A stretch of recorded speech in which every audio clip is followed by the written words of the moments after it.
Sleeping sounds idyllic, and this tree hugger seems gentle, placid, and for all the world like a cuddly bear. But when the breeding season arrives in August, there's another much more active and noisy side to koala life.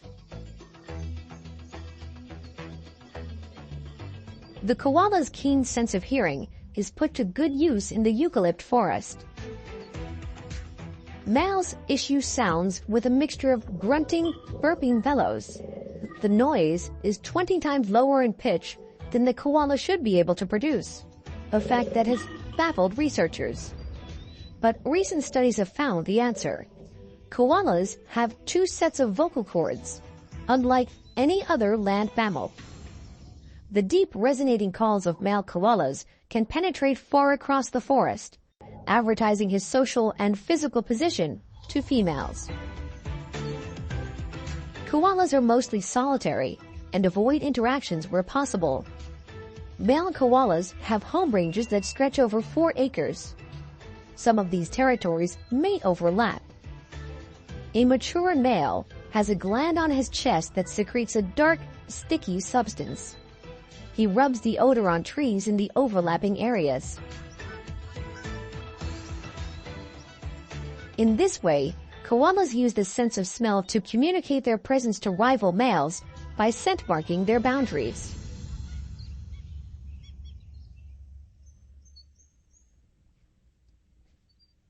When it comes to mating rituals and courtship, birds can outdo mammals by sheer showmanship.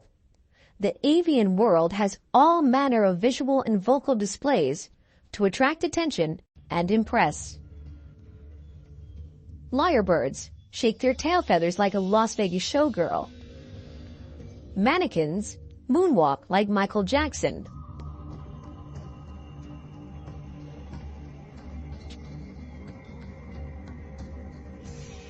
Prairie chickens use big boom bass that can be heard over a kilometer away. Brolga cranes jump, dance, and pirouette like prima ballerinas.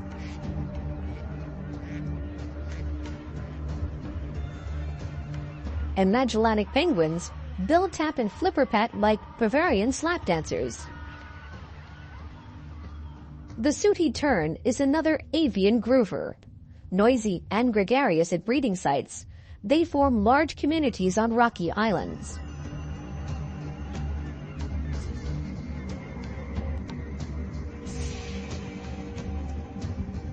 The incessant calls of the colony have given the bird its name, wide awake. Unlike most terns, they don't dive but pluck fish from surface waters. At the onset of the breeding season, sooty terns congregate in dense aerial swirls offshore, gradually getting closer to the nesting ground.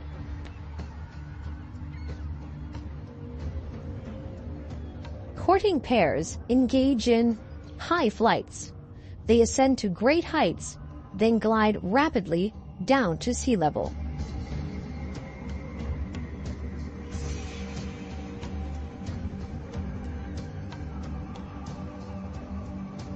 Once the terns settle on the ground, they begin to display. With thousands of pairs in close proximity, the honeymoon couple need to stand out from the crowd to get to know their new partner and form a bond. Prior to mating, both mates circle around each other with dropped wings and heads tilted.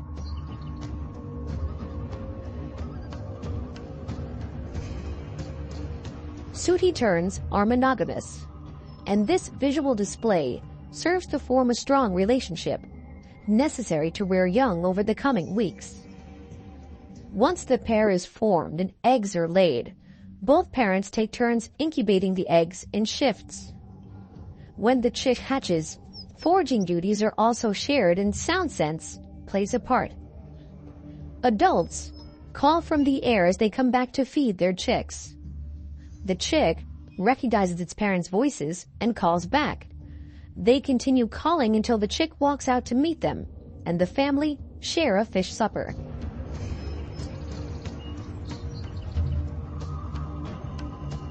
The satin bowerbird is not particularly flashy in the looks department.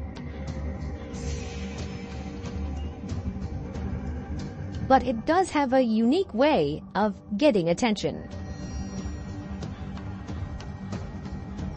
What it lacks in colorful plumage, it makes up for by kleptomania, stealing objects that it considers to be beautiful and worthy of display.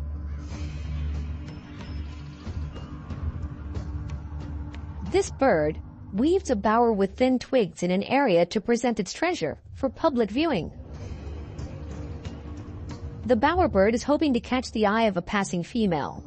It's particularly fond of blue objects.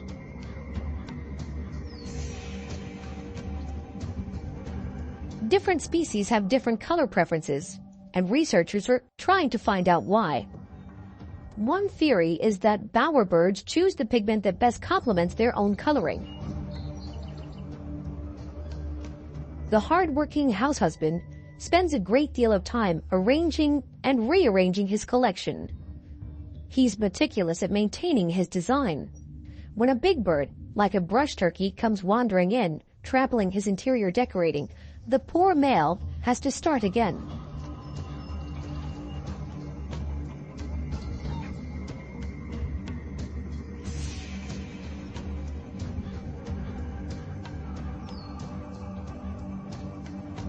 But finally, it seems a female has taken interest. She inspects the bower and its contents. The bower and the blue treasure are only an enticement to step into the male's bachelor pad. The next stage of the courtship is the dance. The male leaps into action with a ritualized display of strutting and quivering, all the while carrying one of the bower decorations in his bill.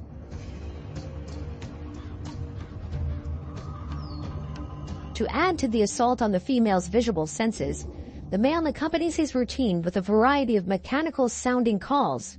If impressed, the female stays in the love shack for mating.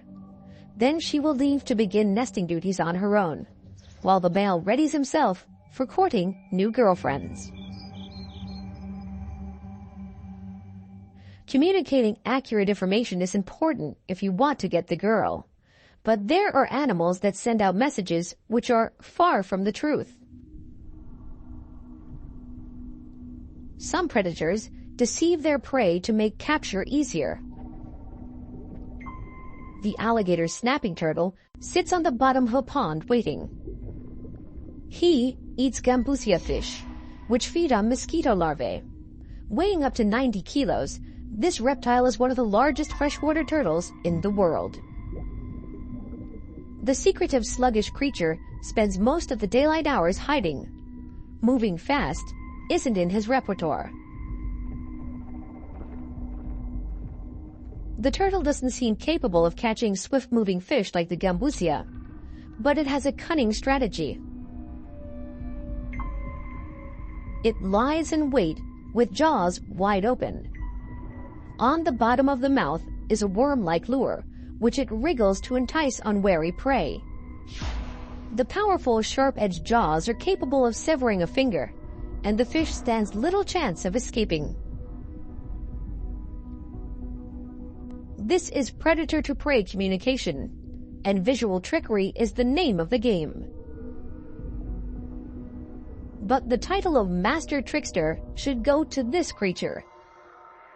Dangerous and cunning, the Portia spider is a master of deception. Portias are a genus of jumping spider.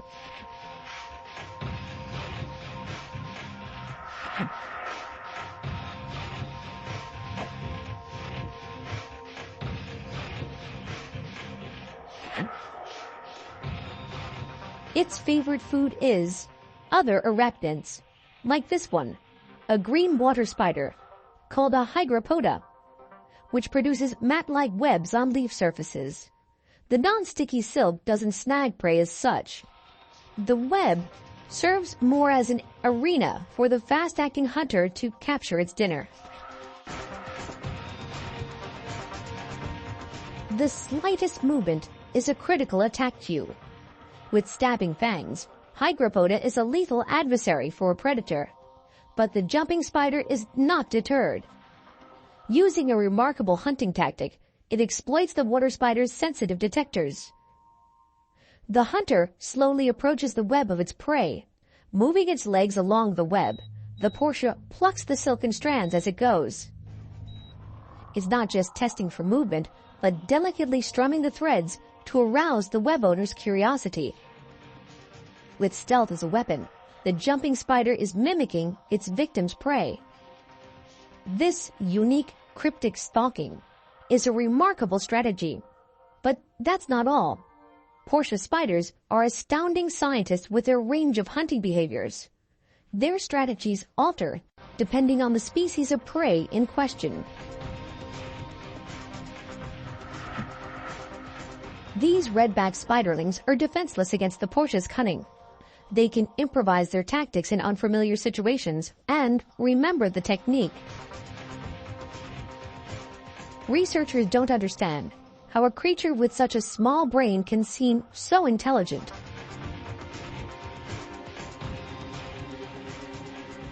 But what is plain to see is the Portia spider uses the sense of touch to deceive its prey.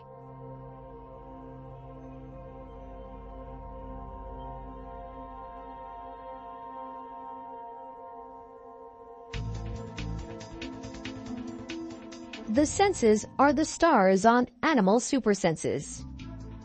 In this show, we found they are vital to animal communication.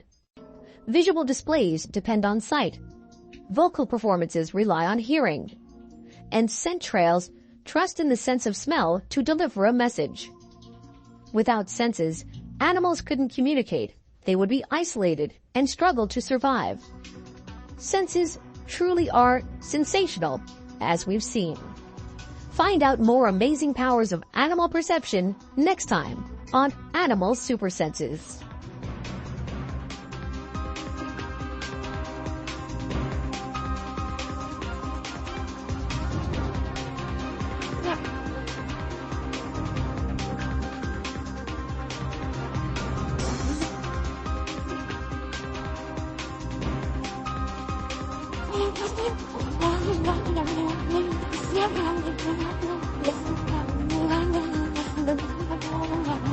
Yeah.